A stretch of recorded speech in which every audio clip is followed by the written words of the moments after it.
Antsaleton, mahitanao ny karaha hitan'ny masonakay io. Zozolinkay. Ha! Tsara izy zoliny. Izy matsara sa tia?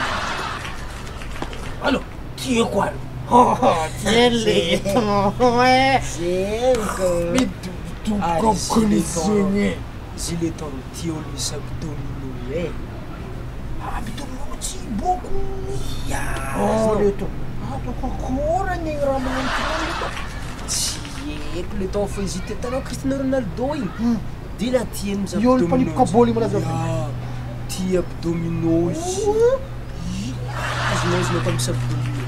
Tandraiky mifariparitry igny azao. Hitako manakory zay. Anao mila fariparitry ka. Mila fariparitry. Za ndraiky ne misy solution tsy anao mety aminao e. Mahita hevitra zegny anao. Ya.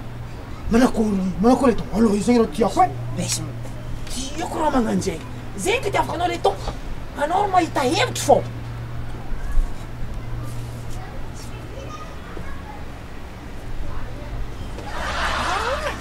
Fariparitry azy.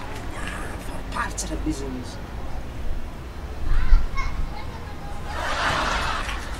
Totsika firy. Valo sa enina. 1, 2, 3, 4, 5. Tegna raiky. Tia raiky e. Izy tegna tiany tsara.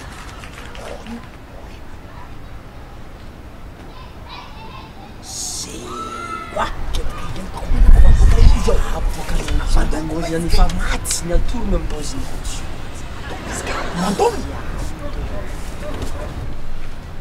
Tjotjoli. Navavao. Tsy tanao moa izy ke.